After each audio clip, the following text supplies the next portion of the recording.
One Matapana, one book. The Wild Robot by Peter Brown.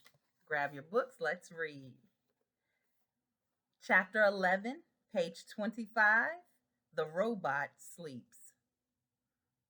Roz stood on the peak and watched the sun sink behind the ocean. She watched shadows slowly spread over the island and up the mountain side. She watched the stars come out one by one until the sky was filled with a million points of light. It was the first night of the robot's life.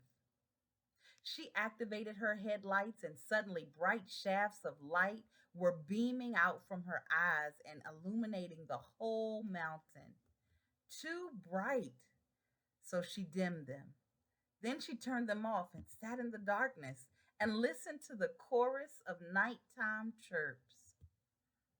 After a while, our robot's computer brain decided it was a good time to conserve energy. So she sat and anchored her hands to the rocks, her non essential programs switched off, and then, in her own way, the robot slept. Chapter 12, page 26. The Storm. Roz felt safe up on the mountaintop, so she spent the next few days and nights perched on the peak. But everything changed one afternoon when a low flying cloud crept up the mountain and Roz found herself surrounded by white. When the world faded back into view, she noticed more clouds floating south past the island. Then she heard a deep rumble behind her. The robot turned her head around and saw that the sky was filled with a swirling wall of darkness. Light flickered here and there, more deep rumbles. A storm was approaching, and it wasn't just any storm. It was as fierce as the one that had sent the cargo ship to the ocean floor. The wind picked up, and the first drops of rain tapped against the robot. It was time to go. Roz unclamped her hands and began sliding down the peak. Hot sparks flew from where her body scraped against the leaning slab of stone. As soon as her feet hit soil, she was off and running. The rain fell harder. The wind blew faster. The lightning flashed brighter. The thunder cracked louder. So much rainwater was falling that rushing rivers of runoff started springing up everywhere. Roz splashed down the mountain, searching through the gloom for any kind of shelter, but she should have watched where she was going. Her heavy feet slipped and tripped, and she tumbled right into a mudslide. Our robot was helpless. The river of mud whisked her downhill, slamming her into rocks and dragging her through bushes and sweeping her straight toward a cliff. Mud was pouring off the cliff like a waterfall. Roz frantically clawed at the ground, grasping for anything she could hold on to. But the flow only carried her faster toward the edge. And just as she was about to plunge over the side, she came to a hard, sudden stop. Mud surged around her, spraying into her face and pinning her against some solid thing. She blindly felt with her eyes and recognized the thick roots and trunk of a pine tree. In an instant, she was pulling herself up into the branches. The wind whipped across the mountainside, and Roz heard the familiar thunk of pine cones pelting her body, but she didn't mind them. She was just happy to be safe from the mud flow.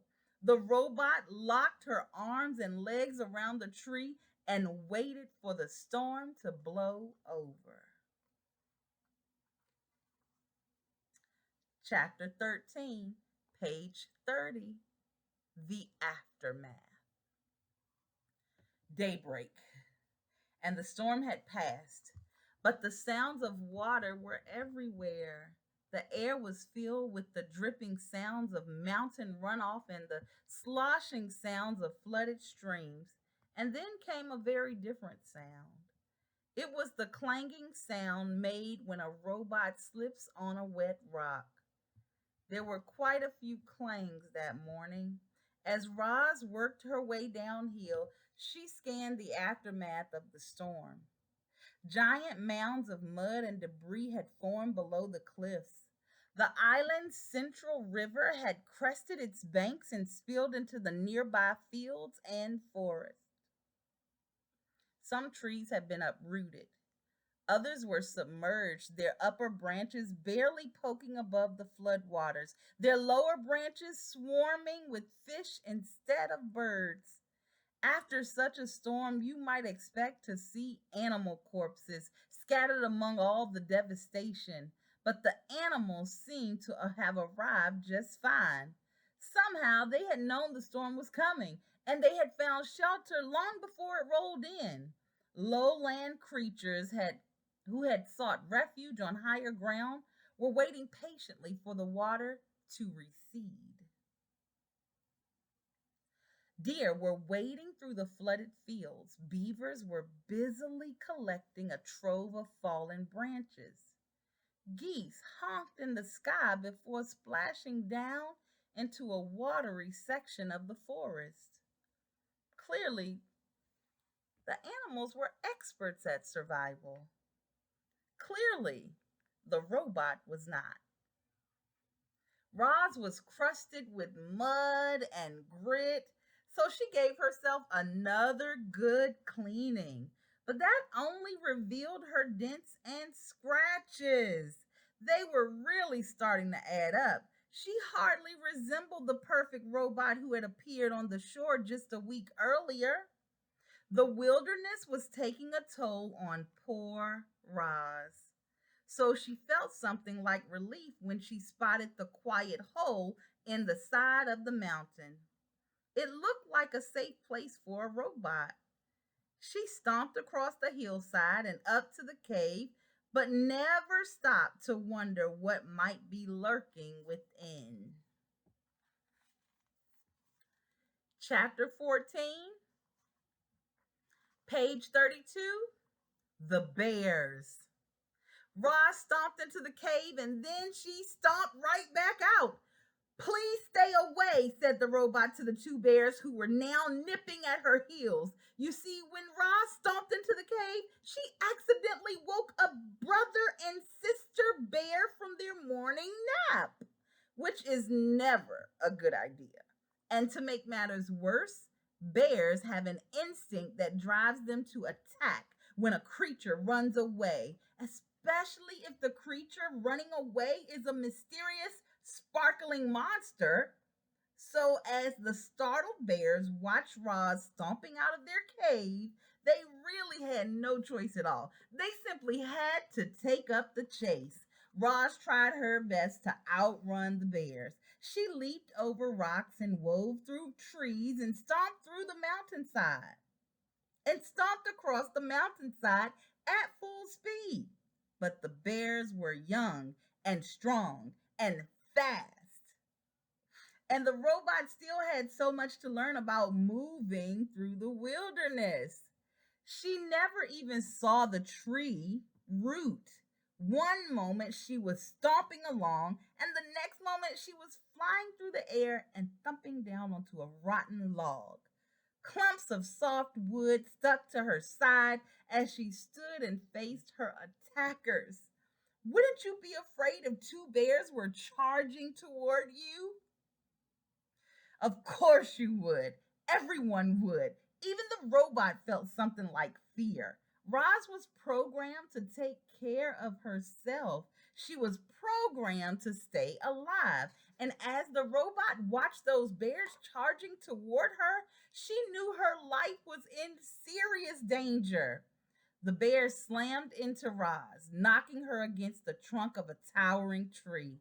Then one bear dove at her legs, and the other clawed at her chest. If only the robot had swung her fist or kicked her feet, She could have scared them off. One good bop in the nose would have sent them running. But the robot's programming would not allow her to be violent. Clearly, Roz was not designed to fight bears. Powerful jaws chomped her arms. Sharp claws slashed her face. A massive head rammed her chest. Please stay away, said the robot. Roar, said the sister bear. Grrr, said the brother bear.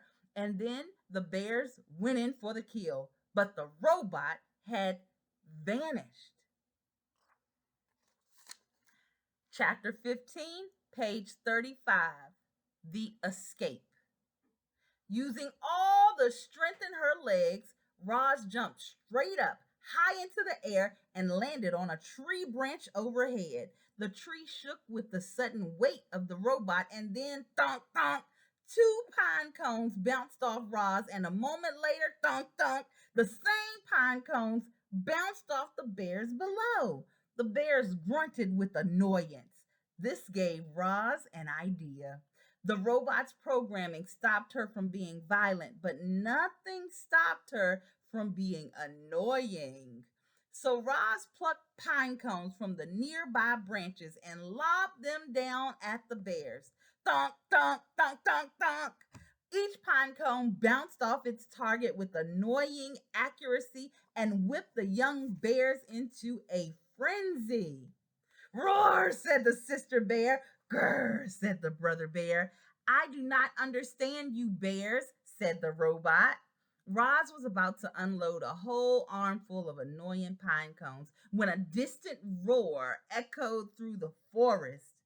Back at the cave, the mother bear was calling for these two, and she did not sound happy. The young bears looked at each other. They knew they were in trouble. But before lumbering home, they glared up at Roz and snorted one last time. More than anything, they wanted to kill the robot. One Mattapani, one book.